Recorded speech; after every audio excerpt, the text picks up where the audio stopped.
I feel quite humbled because I think the words from that song is more powerful than any sermon which we can hear. I would be like Jesus. The sermon's title today is Our Life's Calling. So I wanted to do, because my niece is here from America, and I wanted to aim today and next Sabbath for young people. And we're all young at heart, right? And I still consider myself quite young. Sometimes I feel quite old, though. But I believe this message is applicable to each one of us. Whether we're sitting here and we're in our, we're not even teenagers yet, or whether we're teens, or maybe we're a little bit older, the message is still applicable to each one of us. I do believe that God has a specific purpose for each one of us. Not a purpose for each one of us, but a specific purpose for each one of us. And I do think, though, that when we look at the subject, and as we go through this, we've got special Bible examples of where God is telling us about what is our specific life's calling. And this is the interesting thing. We've got the example of Samuel, and Samuel was how many years old? I believe he was 8 years old when he went to the temple. I could be wrong. He was a child. He was very young. And then we've got the example of Saul, which became Paul. He was an adult. And I'm sure there's other examples as well. Whatever age we may be, or where we may become, we still have our life calling. So you may be sitting there thinking, well, I'm in my 70s, 80s, 50s, whatever it may be. Well, most of my life's gone. And you may be thinking, well, I don't have a life's calling now. Wrong. Each one of us does. But before we go into the depths of the sermon, I'd like to turn to Matthew chapter 10, verse 29 to 31. Matthew chapter 10, verse 29 to verse 31. And this is, I should have used this in the youth class earlier, but this is a very important text. Matthew 10, verse 29, and then through to verse 31.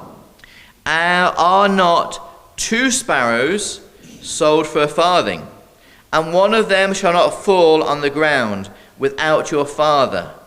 But the very hairs of your head are all numbered. Fear ye not, therefore, ye are of more value than many sparrows. So why do I include this text in the sermon today? There's 2 reasons. Reason number 1 is that we are of infinite value. We talked about value of ourselves in our youth class, but we are of infinite value because Christ came to die for me. Christ came to die for you. So if we are of infinite value, does that mean, we're here in Lutterworth today, so let's talk about Lutterworth. So does that mean that anybody which is inside these doors and inside this church, they're of infinite value? And people outside the church, they're not valuable at all. Not at all. It means that every single human being is of infinite value because Jesus died for them. But as we look at these texts, as we look at the Bible, we see these things and we start to think. And as I'm preaching this sermon, there's another parable which comes to mind. And this is the amazing thing about the Bible. This parable I'm thinking is the one lost sheep. How it signifies that the 99 were inside the church, but there was that one lost sheep outside the church. And this is the interesting thing is, we as Christians, we as Seventh Adventists, we as people which love God, we need to put our effort and energy into bringing the truth to the world. Bringing the truth to the people outside the doors of the church. Because they are of infinite value.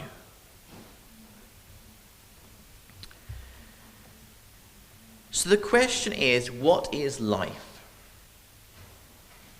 And I remember reading, in some colleges they have a college yearbook, and I remember reading different people's aims and desires and purposes in life. And as they graduated, they put in their yearbook, my aim is I want to be a preacher, my aim is I want to do health work, my aim is whatever it may be. And there's one comment which one person put down, which particularly rang out in my mind, was, it was not an aim of life, it was life, they'd written down. So I want to summarize, what is life? Being born, okay? We don't really have a choice whether we're born or not, do we? But that's the starting point of what is life. Often children will go to school, they'll go to college, they'll have a job. Some people get married, some people have children. Retirement, unfortunately, old age comes, and also being laid to rest. Now, when I look at those different aspects of life, and you could argue there's many more, are any of those things really your life's calling? That's just no. That's just life, isn't it? It's a bit like saying I wake up in the morning and I start breathing. Well, that's just life. We just start breathing. It's a normal concept of life. So what does it mean to be our life's calling? And I want to ask you a question. Do you know specifically what your life's calling is? If you don't, we need to get on our knees and pray to Jesus to show us that our life's calling. And there's many different callings in life. There's many different. You may be called in the world to be able to help people with their health. You may be called to be a preacher. You may be called to give Bible studies. You may be called to whatever it might be. And there's one thing I would like to say. Some of you know me for some time. And you'll know the work of Advent Books with distributing literature by the thousands, if not hundreds of thousands. And you'll know other things. It's like online, these sermons will go out, and over time, probably on different sermons all added up, it'll be thousands of people watching it. But I believe the most effective use, how God has been able to use me, is on a one-to-one basis, meeting my work colleagues, meeting friends, meeting people as they walk by, as they come and visit. So I do not want us to be able to think that we should be focusing on this big life's calling and we neglect the relationships which we have today and the work colleagues we meet. A work colleague I met in my previous job, it's very interesting. He was and is a Christian, but I was able to talk to him. And he now believes that Saturday is the Sabbath. He also believes that he had the belief that, which lots of Christians do have, that when you die you either go to heaven or hell. And you're going to spend eternity in hell. He used to believe that. So I explained it from a biblical point of view. And he says that makes sense. About when you die, you're resting until Jesus comes. And there's no eternal hell. We'll be consumed if we have not followed Jesus with fire until we're gone. Because why would a loving God want to torture people for eternity? Of course, he would not. But that's just an example, and that wasn't preaching. That was just gaining a friendship, and as I gained that friendship, we'd be able to talk. And I try to speak to him once a week, although it's been hard the last few weeks. But I want to look at some Bible examples. We touched on this as part of the introduction. Bible examples. Samuel was a child.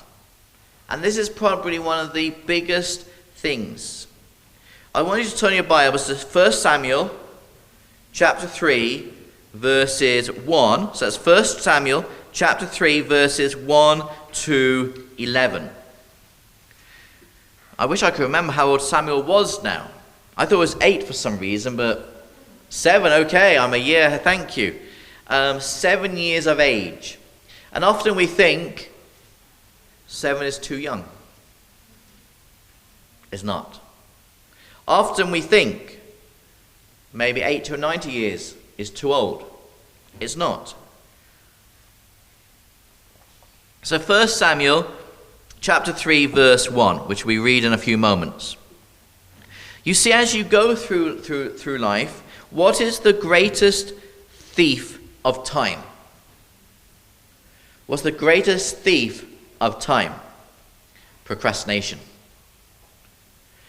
We procrastinate and procrastinate and procrastinate. And this is the interesting thing it's like, well, I'm going to start doing God's work when I've finished my education. I need to get my college out of the way, I'm studying.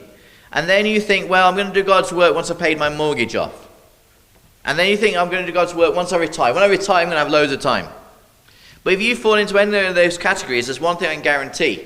Unless you change your mindset and your way your mind works, you will never have enough time. Because the thief of time is yourself, procrastinating. So Samuel was age 7, which is really quite young, isn't it?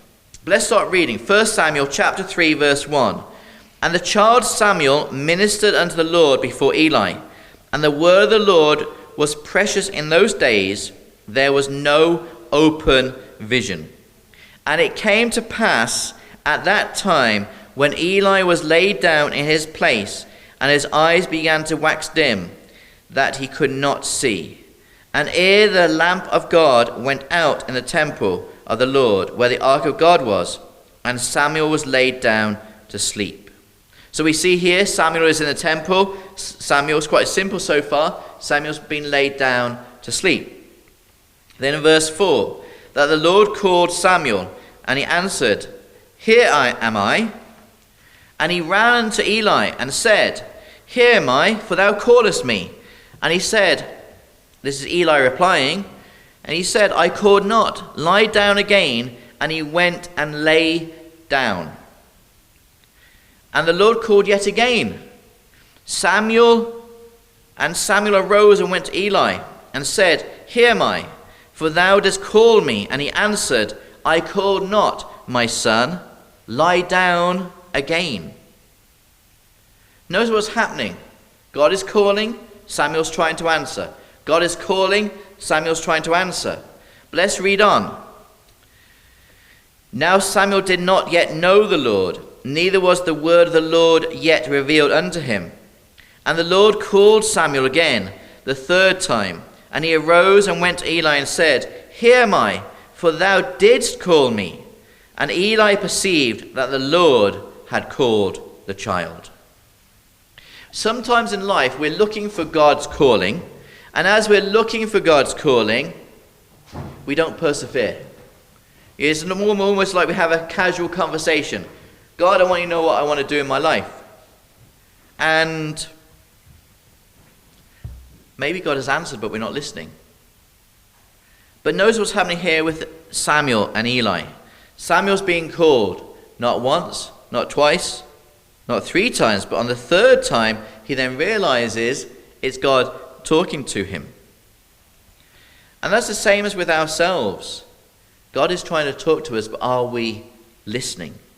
Now in verse 9, Therefore Eli said unto Samuel, Go lie down, and it shall be, if he call thee, that thou shouldst say, Speak, Lord, for thy servant heareth.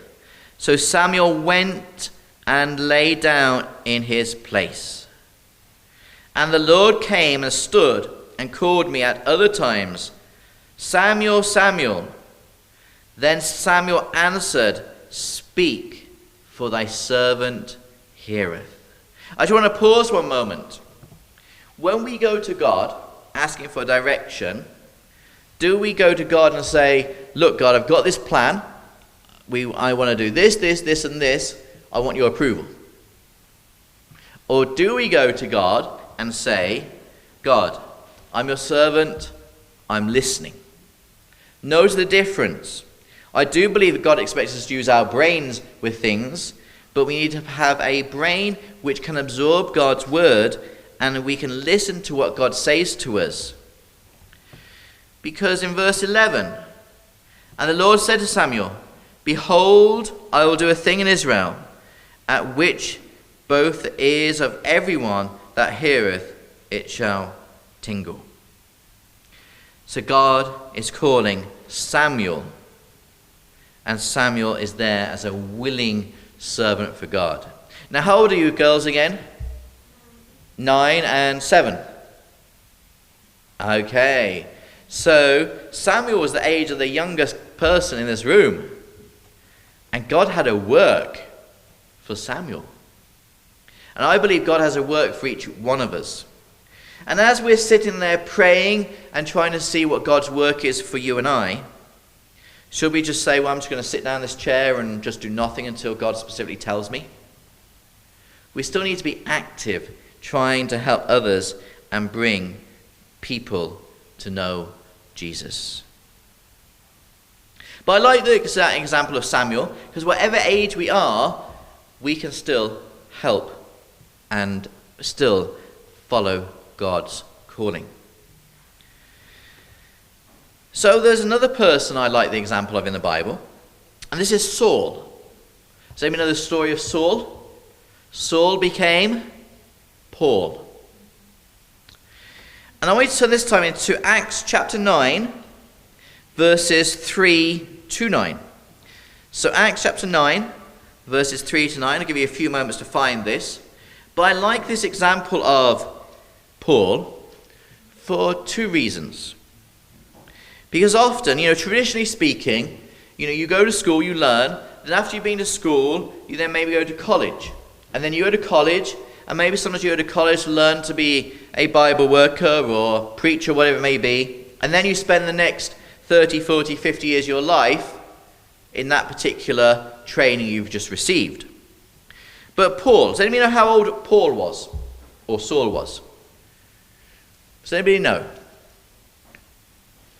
I'm glad no one's saying they don't know, because I don't believe it's recorded. But he must have been 30, 40 years of age, because he had a responsible job before he became Paul, didn't he?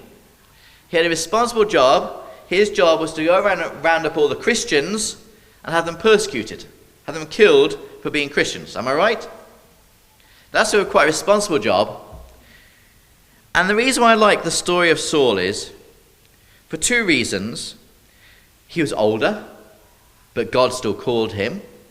And also, despite his past, God still had a work for him. And this is the interesting thing here is, I don't believe anybody in this room has killed one person. Don't put your hand up if you have. But I don't believe anybody has killed one person. But let's imagine we had somebody sitting in the pew here, and they were known that that person had killed another person. A lot of us would be reserved.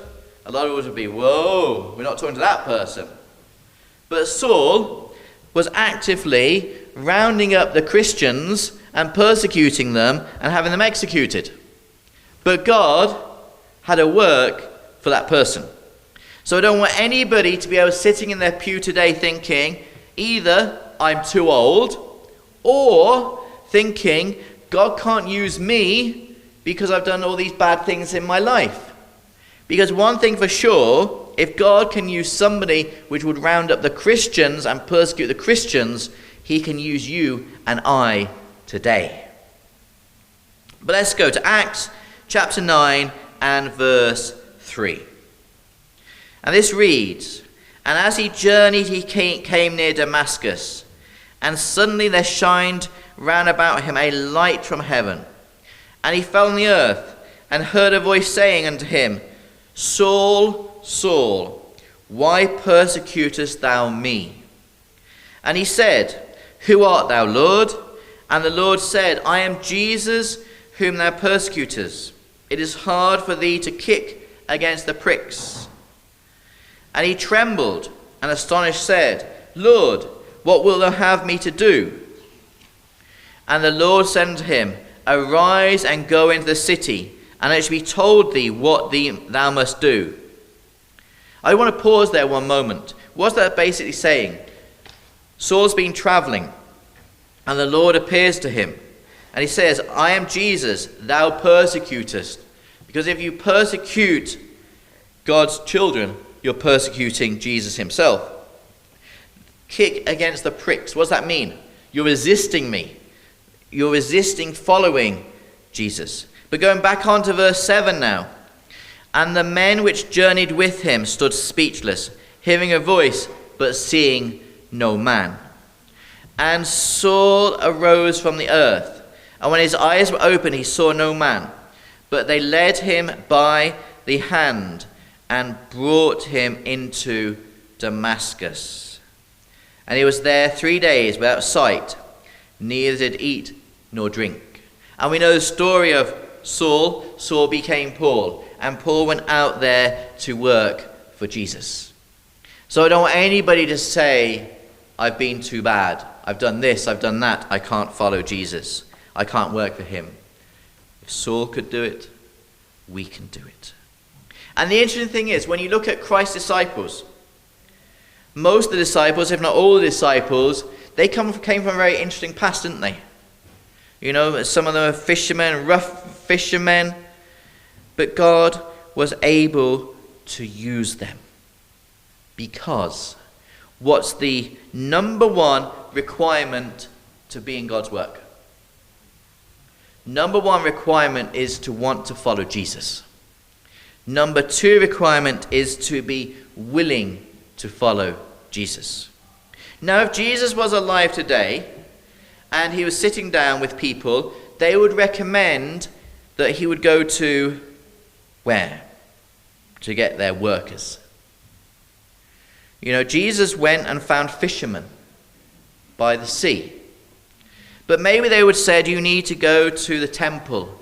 You need to go to see the Pharisees and go and get the learned people. Today we would translate that, must go to the seminaries, must go to the colleges. But I used to have a job, you know. And this one job, it was working for a big company. And I worked in the accounts department, it was only as a temp. But they would say they preferred to recruit people which had just done their A-levels compared to had the degree in the subject, because they were easier to work with and they were easy to be told how to do the job, compared to when people go and get a degree, they like to come into the place and tell people how to do it, which is theoretical and not practical. And Jesus was able to take those disciples like they were a blank piece of canvas, or just like a lump of clay, and to mold them into how Jesus wanted those disciples to be. And the Christian message went from Christ to the disciples, to the wider group of disciples, to the entire world, because they had the love of Jesus. Matthew chapter 9 and verse 9. We see how Christ is calling the disciples. Matthew 9 verse 9. And this reads, And as Jesus passed forth from thence, he saw a man named Matthew sitting at the receipt of custom, and he said unto him, Follow me. And he arose and followed him. Did Jesus choose the disciples because they were perfect? No. The disciples were on the same path which we're on, the same path where we are working with Jesus to overcome our characters and to become perfect. And the disciples were on the same path. We know the story of the disciples. We know that Peter tried to defend his Lord and cut off the soldier's ear. We know so many different things. And the greatest need in Christ's life, when he wanted the disciples to pray with them, what were the disciples doing? Sleeping. Sounds very much like Christians today, doesn't it? But you know what, my brothers and sisters? This is encouraging and warming to each one of us today, because Jesus is calling us to be disciples and workers with him. This is linked to what I was saying earlier on. Matthew 9 verse 35 now. Matthew 9 verse 35. Because this was how Jesus was most effective. He dwelt among the people. I was having a conversation with our sisters over here earlier, and I asked the question is, how well do we know our local community? Do we know them by name? Do we know them by person? If we don't, how can we reach them? How can we tell them about Jesus if we don't even know who they are? But in Matthew 9 verse 35 it reads, "And Jesus went about all the cities and villages, teaching in their synagogues and preaching the gospel of the kingdom, and healing every sickness and every disease among the people." Jesus went to the cities. He went to where the people were to share the gospel. How can we tell people about Jesus if we don't know the people, we don't talk to the people? So the first requirement for working for Jesus is loving Jesus, knowing Jesus. In Mark 3 verse 14, some of you may be sitting there thinking, it's like, I don't have a degree in theology, I can't preach. Somebody may be sitting there thinking, I can't speak Greek and Hebrew. Some of you may be sitting there thinking, I've never been trained. Nor had the disciples. The disciples were normal people, but they were willing. Sometimes in man-made society, man-made religion and traditions, we put a lot of value into you must go to college or university for 4 years, to a seminary. And then you must go through a whole big ordination service so you can be ordained to be a pastor or to be a lay worker or whatever it may be. This is the interesting thing. And this is actually quite funny and actually quite amusing. Because often people will ask the question, if you become an elder or if you become a pastor, are they ordained? And they make a big thing out of the ordination. But what's it say in the Bible? The first church pastors were the 12 disciples. And you would think there'd be maybe a whole chapter dedicated to the ordination service. You would think maybe there was so much there. But what does it say? In Mark 3 verse 14, it says these words, "And he ordained the 12, that they should be with him, and that he might send them forth to preach." My understanding is that is all it says. So if you are sitting there thinking, I have not been ordained through some man-made service and gone through a man-made educational course, so I can't do God's work, you're wrong. Because the first people which Christ ordained himself, that was the service he did. He ordained the 12. And this is why we need to be ordained by God. We need to have God speaking to us. We need the love of Jesus. We need to follow Jesus. And we have the Holy Spirit to guide us and help us through life. What is our calling? What is your calling? I was talking to my brother-in-law once, and he said something which has made an impression on my mind. You know, all of us, we need to go to work, don't we? We need money to live on. You know, we can't go to the supermarket and get free food. We need money. But most of us think that the main reason why we go to work is to earn money. That's a big part of it, isn't it? But the main reason we go to work is because then we can talk to other people and tell them about Jesus. And a byproduct is we get money. Okay, we need money to pay mortgage, to pay bills, etc. So that may be part of your calling. But what is your calling? I don't know your calling, but I know somebody who does. Jesus knows your calling. Maybe it's to witness in work, as I just said. Maybe it's to do Bible studies. Maybe do preaching. Maybe helping people through their health. Jesus spent most of his time doing what? Preaching or healing? Healing through their health. Helping people by showing them the love of Christ. Through kindness, giving people hope through friendship, that word love again, and encouraging one another. Saving souls for Jesus. You know, there's one thing which Christians in general can be very good at, and it's knowing the Bible. Theoretically, they can know it inside out. They can quote maybe entire verses or entire books. But you know, one of the most important thing is knowing Jesus. Because people want to know Jesus. I don't mean the theory of Jesus, I mean the practice of Jesus.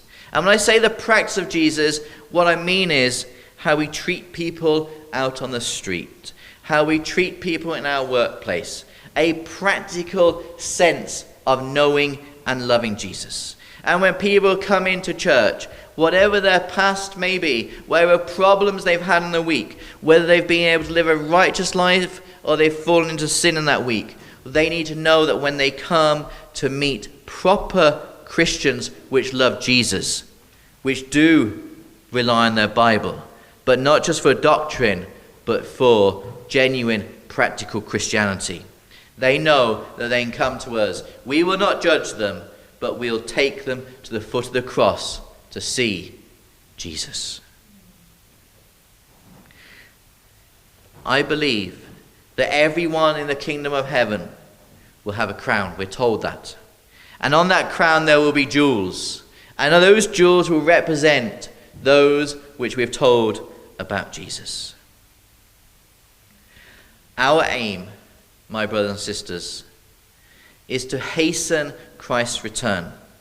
In Mark we're told that this gospel needs to go to the whole world and then the end shall come. Often, and this is the wrong thing with Christians. Maybe this is an anti-Christian sermon today. This is the wrong thing with Adventists as well.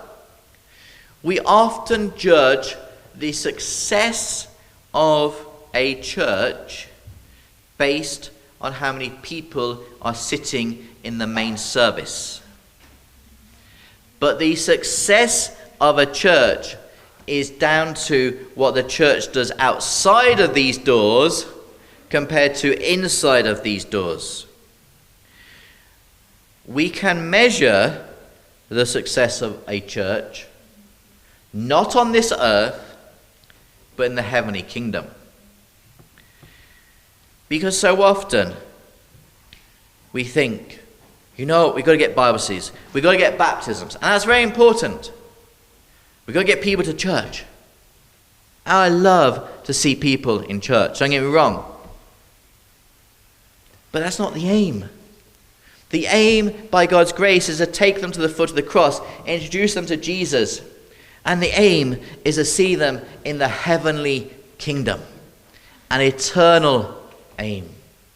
And I do believe that we have our life's calling. By God's grace, I believe I know my life's calling.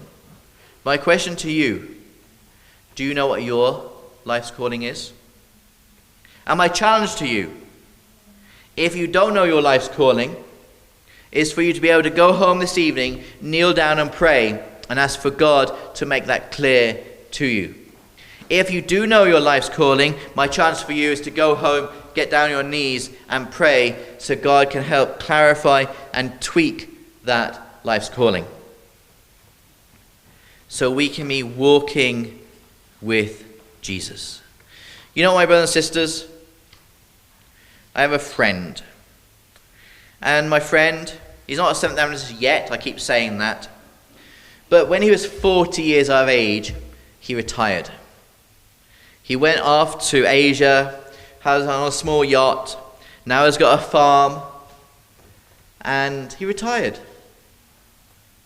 I'd love to do the same, but I can't. I can't, because I love the British people too much. My life's calling is to bring the Adventist message, the true Christian message, to this kingdom, the United Kingdom, whichever way God will help me. And my challenge to you is, what is your life's calling? Because God's got a work for you. May God richly bless each one of you today.